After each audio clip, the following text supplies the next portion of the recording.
Hey guys, welcome back. Today we're going to have another Money Talks.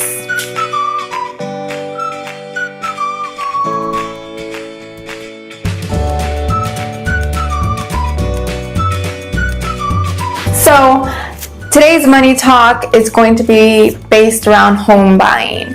Now, I bought my first house at the age of 22 by myself. It was before Josh and I were married. So long story short, I decided I wanted to buy a house. And at the age of 22, I honestly did not have much knowledge of the process or questions to ask. I did do a lot of my research, and I did learn a lot what to ask, what to look for in a home, things like that. With my experience, I was able, to purchase my home, and I did a lot of research before I did it because, purchasing a home by yourself with not even a 1-year-old, and you're not even making, like $15 an hour, it was, I didn't want to get myself into something that I couldn't come back from. So I did a lot of research, and I made sure my credit was where it was supposed to be. I had enough money in my savings account to even do anything, right? So luckily and thankfully I did, and I ended up purchasing my first home. And it's honestly it was a blessing. It was the biggest blessing, and it blessed me for many years because I was able to have my own space. I could say, I was a homeowner at such a young age. And then later on, Josh and I, he ended up, moving in. We ended up getting married. And then we ended up selling the house to buy the house where I'm at now. And it was an investment because I didn't put in not even half of what I got back. So I was able to put a good, my 20% down on this new house solely with the money that I made from the old house. So, like I said, it blessed us and my family to do an investment like that. I'm actually reading this book called Rich Dad, Poor Dad. And in that book says at home, a house is not an investment, but because you do have to put in so much in it. You have to, if anything breaks, you're liable for it. You just don't know what may happen. A pipe may burst. You may have foundation issues. There's a lot of things that may happen in a house to where you're going to have to pay money for it, because it's not like whenever you're renting a place, the owner is liable for it. You as the leasee, you're not liable for it. You would just submit a request, a ticket, service request, whatever you may call it, and they'll come and fix it. And you don't really have to pay for it, right? But in my case, in our situation, it did help out, and it was an investment because I was only living in that house for about 3-4 years or so, and we got a return off of it. So, I'm really grateful and thankful for that. But I just kind of rambled on that story. I want to talk to you today about if you are in the process of purchasing a home, or if that's something that you want to do. These are great questions to ask. Whenever you're purchasing a home, you're basically making the biggest purchase of your life, right? And a good amount of people, they don't have the money outright to just purchase a home. So most likely you will get a loan from the bank to help you pay, right? So these are going to be a few questions that you want to make sure that you're aware of, or that you ask your mortgage lender when you're doing your home buying process. So the first question to ask is, how much can I borrow for a home? That's going to be your number one question, because you want to make sure that whenever you're looking for a home, you're looking for whatever falls within your approval amount or your budget. So whenever lenders look at you to get approved for a home and the amount to get approved for your home, they're going to look at how much income you bring in, how much debt you have, and your credit score. Also, another thing that they look at is your employment status. They want to see if you're working part-time, if you're working full-time, how many jobs you have. They want to make sure that if they let you borrow money, you're going to be able to pay it back. Go get pre-approved so you can know the amount that you're going to be approved for, so you could start looking within that budget, because the worst thing to do is looking for a home and you finding the home that you love and it's too much. You can't get approved for it.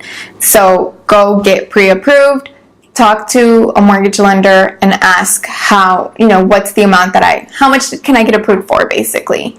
That should be your number one question. So the second question that you may need to ask is, how much of a down payment do I need to put down?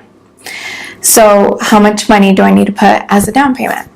The best scenario, right, is to put at least 20% down of whatever the house is worth. Now, in most cases, especially right now that, at least here in Texas, houses are skyrocketing. They are expensive now compared to what they were a few years ago. I always say try to aim for the 20% down because it has a lot of benefits to it. So even if you don't reach the 20% down, that doesn't really disqualify you for a loan. Whenever I purchased my first home, I did not put 20% down. But since I did not put 20% down, I did have to pay PMI, which is private mortgage insurance. And it's depending on how much the house is worth, right? Mine was roughly about $100 extra a month that I was paying, when honestly if I put 20% down, I could have avoided that payment. But there is a chance if you do not put 20% down, the lender requires you to pay PMI. So that's just an extra chunk of change that you could be saving if you do put 20% down. So your down payment will also affect other variables. So it could also affect your interest rate, terms, and monthly payments. So the more that you put down, the less your monthly payment will be. Also, you may have the option to pay your property taxes separately after you pay at least the 20% down and not included in your mortgage payment. So I would recommend asking your lender, what is the minimum required down payment that I have to do for the type of loan that I have, and see if you may be eligible for any down payment or cost saving assistance programs. You should ask your mortgage lender what your interest rate is going to be. The higher the interest rate, the more that you're going to pay. The lower the interest rate, the better. So even half a percentage, y'all, makes the biggest difference. So I'm telling you, it's just money that you could be saving if you have lower interest rate, which we go back to credit for that, right? You want to make sure that your credit is very good, if not excellent, to get the lowest interest rate possible. Don't be afraid to shop for interest rates. So if you go to your primary bank, they give you an interest rate. Go to another bank and see what they're going to offer you, because if it's lower, I'm telling you, y'all, the better. Also, most banks, they match what your interest is. So if you are a loyal client, to your bank, and you shop around and someone else is giving you a lower interest rate, go to your primary bank and say, look, I have all my business with you guys and I want it to be that way. I want to continue it that way. So-and-so bank is giving me this interest rate, which is a lot lower than the interest rate that you're giving me. Is there any way that you can match it? And most cases, they're going to try to match it. Don't be afraid to shop around. Also, if you don't already know, ask your mortgage lender what's the difference between a fixed rate and an adjustable rate.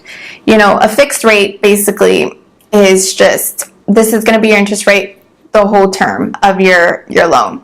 An adjustable rate is that it's going to adjust. So ask your mortgage lender, what's the difference, which one will benefit you, and they're going to steer you the right way. So a fixed rate, like I mentioned earlier, just basically it's a set rate for the life of your loan, whether it's a 15-year loan or a 30-year loan. Now then there's adjustable rates where it could either go up or it could either go down. So again, this depends on you. You want to have a payment that's going to be the same every month. It's going to be best to go with the fixed rate. If you're okay with it being adjustable, taking that risk, then do the adjustable rate mortgage. So most ARMs are based on a 30-year term, and they typically start with an initial fixed interest rate for a specific time. Usually it's like 5, 7, 10 years. So it's really important to compare these two types of mortgages to see what's best for your scenario or for your situation. Next question that you should ask your mortgage lender is, when can I lock down on my interest rates? So your interest rate's not going to be fixed until you completely lock down on it. So if you get pre-approved one day and you wait like 15 days or so to lock down your interest rate, within those 50-day period, it may be that interest changed and now you may get a higher interest rate, or you may get a lower interest rate. But usually right now how things are, you're going to get a higher interest rate. You also want to ask, what are my estimated closing costs? So closing costs, you need to know how much it is, because that's not including your down payment. Well, there's fees to buying a home, right? So you want to factor that in when you're thinking of purchasing a house. So you want to make sure and you ask your lender. You don't want to get surprised with any fees or anything like that. So you want to make sure that you ask upfront, what are going to be all my fees, so I could budget properly and have all the money that I need to have to make this purchase. Another great question to ask is, when will my closing be? Can you estimate a date on when I'll be able to close on my house? So there's a lot of different factors that are going to help determine when your closing date is going to be, many of which are out of your control.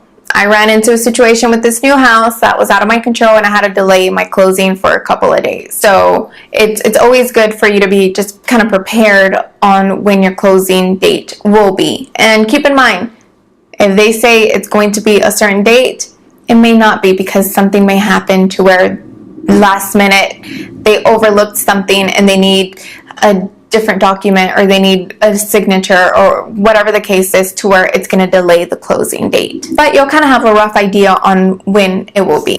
So another question, speaking of like closing, is there anything that could delay my closing date? Yes, there is, because like I said, they could overlook something, or they are missing a signature, or whatever the case is. Buying a home is a very complex process. There's so many stages to it. There's so many steps to it. And you have a team of people working, right, with your lender to be able to close. So my recommendation is to always keep in touch with with the person that you're working with your mortgage, whether it's the mortgage officer, the processor, or just the lender overall. You want to make sure that you're good on your end, whether it's making sure you're signing all the documents, you provided all the documents that they need. So you want to make sure that you stay in touch with your lender consistently throughout your process of closing your home. So if there's any documents that's missing, you immediately are aware of, and you either provide them the document or you sign the document, whatever the case is, just so it could, ease up the whole closing and you don't have to expect any delays. The last thing that I wanted to let you guys know and kind of be aware of is that you could also get pre-qualified for a loan. Now, pre-qualified doesn't necessarily mean that you are approved for the loan. So pre-qualification is neither a pre-approval or a commitment to lend. So you must submit additional information or documents for review and actual approval. So I always recommend get a pre-approval, not a pre-qualification, because the pre-qualification, like I mentioned, is not solid. It's not set in stone, versus a pre-approval is, because you're approved, you're pre-approved. That's just something I wanted to throw out there. But I hope that you guys enjoyed this video and liked it, or at least learned some stuff about the process of purchasing a home, or even questions to ask. That's it for today, y'all. Thank you so much for watching. If y'all haven't already, please subscribe and like the video. So, Hey. Say hi. You want to say hi? Say hi. Alright, y'all. So, thanks again for watching, and I'll see y'all next time. Bye. Bye.